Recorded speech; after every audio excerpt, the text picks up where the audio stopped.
রাজধানী খিলক্ষেতে 5 বছরের শিশু ধর্ষণ অভিযুক্ত এক কিশোরকে ব্যাপক গণপিটুনি দিয়েছে বিক্ষুব্ধ জনতা।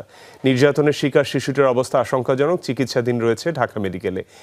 নাতনিরা 20 টাকা দিছে, দিলে দোকানে মজা আনছে, মজা আনে মেয়ে আইতে চাইছে, বাসায় আইব, এর মধ্যে মুহ চিপা দে বাচ্চাটা এই রুমটা লয়ে গেল।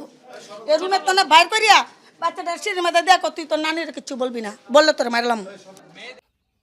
আর আমি চুপ থাকবো না। অনেক চুপ থেকেছি, অনেক লুকিয়ে চলার চেষ্টাও করেছি। নিজের মানসম্মানের কথা চিন্তা করে এভাবেই চুপ ছিলাম আমি। আসিয়ার মৃত্যুর সত্য ঘটনা উদ্ঘাটন হলো অবশেষে, কিন্তু কিভাবে? আসিয়ার বড় বোন হামিদার সাথেও ওই বাড়িতেই প্রতিনিয়ত কি হতো যা জানলে যেন আপনার গায়ে লোম দাঁড়িয়ে যাবে। কি বলছে আসিয়ার বড় বোন হামিদা? এই পুরো ভিডিওটি দেখে আমাদের সঙ্গেই থাকুন। মাগুরার আসিয়ার ঘটনার সাথে আবারও মিল রেখে 5 বছরের শিশুর সাথে ঢাকায় একই ঘটনা ঘটে গেল। সেই শিশুটি হাসপাতালে রয়েছে, বিস্তারিত দেখতে পারবেন। এবং মাগুরার আসিয়ার বোন এবার সব কিছু ফাঁস করে দিয়েছেন, তার জবানবন্দি দেখতে পারবেন। তার সাথে এমনটি করা হয়েছিল।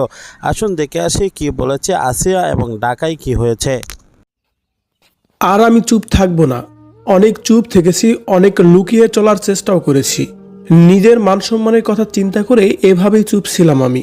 আসিয়ার মৃত্যুর সত্য ঘটনা উদ্ঘাটন হলো অবশেষে, কিন্তু কিভাবে? আসিয়ার বড় বোন হামিদার সাথেও ওই বাড়িতেই প্রতিনিয়ত কি হতো যা জানলে যেন আপনার গায়ে লোম দাঁড়িয়ে যাবে। কি বলছে আসিয়ার বড় বোন হামিদা? এই পুরো ভিডিওটি দেখে আমাদের সঙ্গেই থাকুন।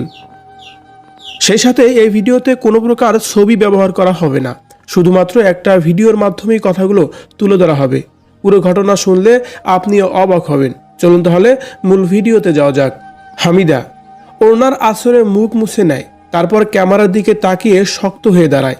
সাংবাদিক ভাইদের বলে, শোনেন আমার এবং আমার ছোট বোনের সাথে কি ঘটেছিল সেই রাতে।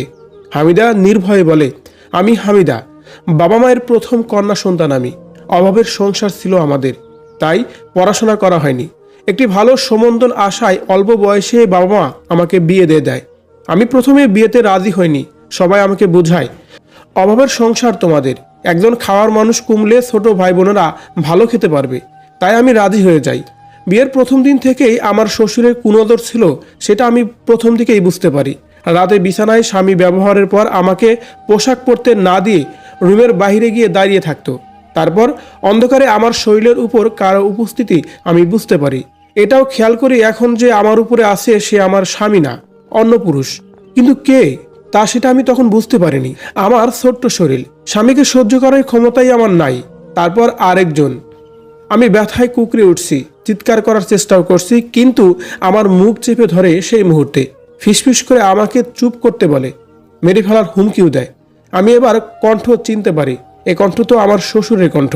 তারপর সে ছেড়ে চলে গেছে, আবার আরেকজন আসে, একেও তো আমি চিনতে পারি, সে হচ্ছে আমার দেবর। এরপর আমার স্বামী ভিতরে আসে, তাকে বিষয়টি জানালে সে রেগে যায়, বলে সে ছাড়া নাকি এই ঘরে আর কেউই আসেনি। পরের দিন শাশুড়িকে জানালে শাশুড়ি বলে, আমি নাকি স্বপ্নে দেখেছি। এভাবে প্রতি রাতে আমার স্বামী, শ্বশুর ও দেবর আমাকে ব্যবহার করে, আর আমার স্বামীকে বললে মারধর করে। আমার শাশুড়িকে বলে সে বলে আমার উপর নাকি ভূতের আসর আছে, ভূত নাকি প্রতি রাতেই আমার কাছে আসে। তারপর বাড়িতে আসলে মাকে জানায় বিষয়টি। মাও এই বিষয়টি বিশ্বাসই করেনি, ভেবেছে মেয়ের বয়স কম তাই স্বামীর কাছে যেতে চায় না, তাই সান্ত্বনা দেয়, সময় হলে সব ঠিক হয়ে যাবে। এরপর আমি আর শ্বশুর বাড়িতে যেতে চাচ্ছিলাম না দেখে আমার ছোট বোন আসিয়াকে আমার সাথে পাঠায় মা ও দাদি। শ্বশুর বাড়ি যাওয়ার পর রাতে আমার শাশুড়ি আসিয়াকে তার কাছেই রাখতে চায়, কিন্তু আমি দেইনি। আসিয়াকে সেই রাতেই তখন আমার পাশেই রাখি। আসিয়া পাশে থাকা অবস্থায় ওই রাতেই আমাকে ব্যবহার করে। আগের একইভাবে আমার স্বামী রুম খুলে বাথরুমে যায়। তারপর আমার শ্বশুর ঘরে আসে। স্বামীকে তো দেখাতে হবে এটা ভূত নাকি তার বাপ ছিল, এটা ভেবে আমি আসিয়াকে পা দিয়ে ধাক্কা দেই। কয়েকবার ধাক্কা দেওয়ার পর আসিয়া জেগে যায়। প্রথমে তো বুঝতেই পারেনি, পরে হয়তোবা বুঝতে পারে। সে বিছানা থেকে লাফ দিয়ে উঠে রুমের লাইট জ্বালিয়ে দেয়। তখনই আমার শ্বশুরকে উলঙ্গ অবস্থায় দেখতে পায়। আসিয়া সাথে সাথেই বলে, তালই আপনি এ ঘরে কেন, আর এই ঘরে অবস্থা এমন কেন? তখন শ্বশুর ঘর থেকে দৌড় দিয়ে বেরিয়ে যায়। আমার স্বামী ঘরে আসে, তখন আমাদের মাঝে ঝগড়াও হয়। আমার স্বামী আমাকে মারধর করে, আমি এইসব বলি দেখা, আর তার বাবাকে ধরছে বিদায় আমাকে মারে এবং কি নিষেধ করে, এই কথা যেন আমি কাউকে না বলি। কিন্তু আসিয়া বলে যে আব্বা মার কাছে সব বলে দেবে। এদিকে মারামারির শব্দ শুনতে পেরে লোকজনও চলে আসে আমাদের বাড়িতে। তখন আসিয়াকে এক ঘরে আটকে রাখে, হাত পা ও মুখ বেঁধে। কাউকে বুঝতেই দেয় না আসিয়া ঘরের মধ্যেই আছে। আর আমার কথা বলে আমাকে নাকি ভূতে ধরেছে, তাই স্বামীকে সন্দেহ করি। লোকজন তাই বিশ্বাসী করে। ততক্ষণে সকাল হয়ে গেছে। এদিকে আমার শ্বশুর বুঝতে পারে আমার সাথে ঘটনার সবকিছুই আসিয়া বাড়িতে ফিরে বলে দেবে। আসিয়াকে বলতে দেওয়া যাবে না, তাই তাকে আটকে রাখে, রাতের অপেক্ষা করে। সন্ধ্যার পর লোকজন ঘুমিয়ে পড়লে গভীর রাতে আসিয়ার উপর অমানবিক নির্যাতন করে আমার শ্বশুর ও তারা। এদিকে আসিয়াকে কতটা নির্মমভাবে ব্যবহার করা হয়েছিল সেই রাতের বর্ণনা ইতিমধ্যে কিন্তু ডাক্তার নিজেই দিয়েছে। চিকিৎসক ডাক্তার বলেছে সেই মুহূর্তে আসিয়া যেহেতু বাচ্চা মেয়ে, তাই তার ওই রাস্তাটা খুবই ছোট ছিল। সেই জন্য অমানুষগুলো কিছুটা ধারালো দিয়ে ওই জায়গাটা ছিদ্র করার চেষ্টা করছিল সেই মুহূর্তে। সে ছিদ্রটা ছিল আনুমানিক 5 সেন্টিমিটার গভীর। তারপর আসিয়ার গোপন জায়গায় একদম ভিতরের দিকে অনেকগুলো স্ক্র্যাচ হয় এবং সেটা করা হয় একদম সূক্ষ্মভাবে, অনেকটা সময় নিয়ে। এই কাজ করার সময় তার নাক মুখ চেপেও ধরা হয়েছিল যাতে কোনো রকম চিৎকার না করতে পারে। তারপর মানুষ চলে আসার আওয়াজ পেয়ে আরেকজন গলা চেপে ধরছিল মেরে ফেলার জন্যই। আর এজন্যই অক্সিজেনের অভাবে জ্ঞান হারিয়ে যায় মেয়েটার। মুখ দিয়ে ফেনা বের হচ্ছিল তখন। এই নির্মম বর্ণনা দিতে গিয়েই বারবার কণ্ঠস্বর কাঁপছিল সেই ডাক্তারের। তিনি বলছিলেন, এরকম কন্ডিশনের ভিকটিম স্পটেই তো না ফেরার দেশে চলে যাওয়ার কথা। এই মেয়েটা যে এখনো বেঁচে আছে তাতে অবাক হচ্ছি আমি। তাহলে এবার বুঝুন কতটা অমানবিকভাবে নির্যাতন করা হয়েছিল বাচ্চা মেয়েটাকে। একে একে শ্বশুর, স্বামী, দেবর 3 জনেই পালাক্রমে। আর এরপর জিজ্ঞেস করে, কাউকে বলবি? আসিয়া ক্ষীণ কণ্ঠে বলে, আপনারা খারাপ, আমি বলবই। এবার সিদ্ধান্ত নেয় আসিয়াকে একেবারে শেষ করার। আসিয়া প্রাণপণে চিৎকার করে আর বলে, আপনারা খুব খারাপ। আসিয়ার চিৎকার বন্ধ করার জন্য গলা চেপে ধরে।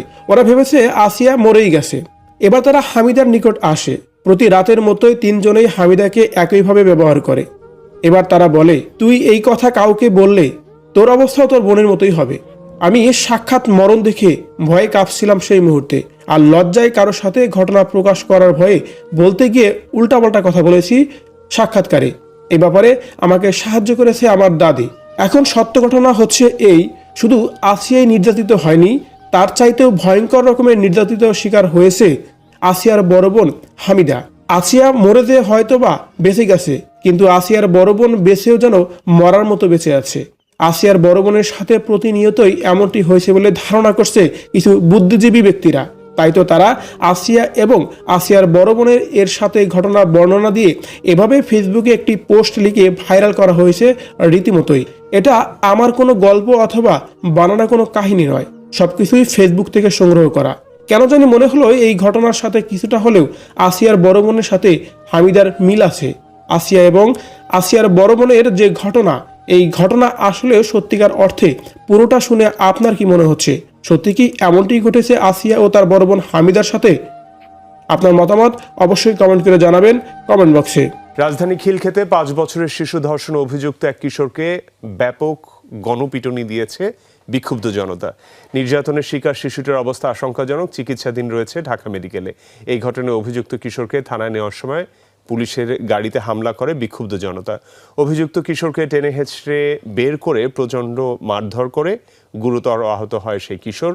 উত্তেজিত জনতাকে সামাল দিতে গিয়ে আহত হয়েছেন কয়েকজন পুলিশ সদস্য।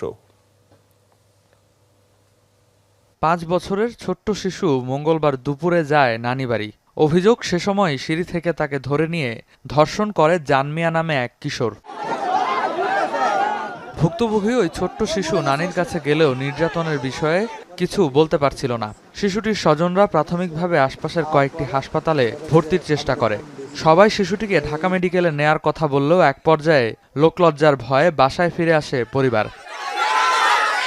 আসার পরে বলছে পেটে ব্যথা, হাসপাতালে নিচে হঠাৎ করে পেটে ব্যথা। তারপরে আস্তে আস্তে আস্তে আস্তে আস্তে আমার ওই জামাইয়ের কাছ থেকে, মানে আমার দুলাভাইয়ের কাছ থেকে জানতে পারছি যে এই ঘটনা হয়েছে।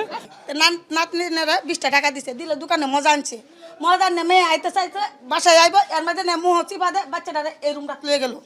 এই রুমের তো বাইর করিয়া বাচ্চাটার সিঁড়ির মধ্যে দেখো, তুই তোর নানির কিছু বলবি না, বললে তোর মারলাম। পরে ধর্ষণের ঘটনা জানতে পেরে এলাকাবাসী 999-এ ফোন দিয়ে পুলিশ ডেকে আনে। ঘটনাস্থলে এসে পুলিশ সদস্যরা আশঙ্কাজনক অবস্থায় মেয়েটিকে উদ্ধার করে হাসপাতালে পাঠায়। স্যার করে ফোন দিছে, ফোন দেওয়ার পরে আসছে। আসার পরে ছেলেরা সবাই পাবলিকে ধরতে চাইছে, স্যারেরা দেয় নাই। পরে স্যারেরা পাবলিক করে মিটাই দিয়ে ছেলেরা নিয়ে গেছে, মেয়ের সাথে সাথে পরে আমরা মেডিকেলে নিয়ে ভর্তি করে বলে। ছেলে আর ছেলের মা থাকে, মানে ছেলের মা গেছে বাড়িতে বেড়াইতো, আর ছেলে মনে হন কালার বাসার মধ্যে তাহে 13-14 বছর হবে। রাতে সেই কিশোরকে আটক করে থানায় নিয়ে যাওয়ার সময় এলাকাবাসী পুলিশের গাড়ি ভেঙে তাকে বের করে গণপিটুনি দেয়। উত্তেজিত জনতার গণপিটুনিতে গুরুতর আহত হয় সে। জনগণ যারা ছিল ওকে বের করে গণপিটুনি দিয়েছে। এই দেশের আইন কি জানি না, কিন্তু আমাদের মন থেকে আমরা বলি যে যেটা করা হয়েছে একদম ঠিকভাবে করা হয়েছে। দর্শনের বিচার করতে গেলে বছরের পর বছর চলে যায়, দোষীটা বিচার পায় না, যার জন্য জনগণ বাধ্যতামূলক আইন হাতে তুলে নেয়। বিক্ষুব্ধ জনতাকে সামলাতে গিয়ে এ সময় আহত হন বেশ কয়েকজন পুলিশ সদস্য। পরে পরিস্থিতি নিয়ন্ত্রণে আসে সেনাবাহিনীর হস্তক্ষেপে। আসিয়ার সাথে যে ঘটনা ঘটেছে সেটার বিচার হওয়ার আগেই আবার নতুন করে ঢাকা খিলক্ষেতে 5 বছরের শিশুর সাথে এমনটি করা হয়েছে। আসিয়ার সেই ঘটনাকে হুবহু মিল রেখে ঘটনাটি করা হয়েছে। আসিয়া বেড়াতে গিয়েছিল তার বোনের বাসায়, আর এদিকে ঢাকার ছোট 5 বছর মেয়েটি বেড়াতে গিয়েছিল তার নানির বাসায়। মূলত ঘটনাকে একই সাথে ঘটে যাওয়া এটাই বোঝা যায় যে আসিয়ার বিচার না হওয়াতে একের পর এক সাজা না হওয়াতে একের পর এক মানুষ সাহস পেয়ে যাচ্ছে দিবালোকে প্রকাশ্যে। যদি সেটার বিচার হতো তাহলে অবশ্যই পরবর্তীতে এমন ঘটনা আর পুনরাবর্তিত হতো না। এদিকে আসিয়ার যে বড় বোন যার বাসায় বেড়াতে গিয়েছিল তার বক্তব্যে অনেকের সন্দেহ ঢুকেছিল, কিন্তু পরবর্তীতে আসিয়ার বোন আবার নতুন করে খোলাসা করেছেন তার সাথেও নাকি এমনটি করা হয়েছিল।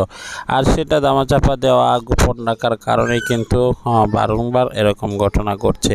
প্রিয় দর্শক, এই ঘটনাগুলো কীভাবে আপনারা দেখছেন অবশ্যই কমেন্ট বক্সে জানাবেন। পরবর্তী ভিডিও পাওয়ার জন্য চ্যানেলটাকে সাবস্ক্রাইব করে পাশে থাকা বেল বাটনটি অন করে দেবেন। আজকে প্রতিবিদায় নিচ্ছি, দেখা হবে পরবর্তী ভিডিওতে। ভালো থাকুন, সুস্থ থাকুন। আসসালামু আলাইকুম ওয়া রাহমাতুল্লাহ।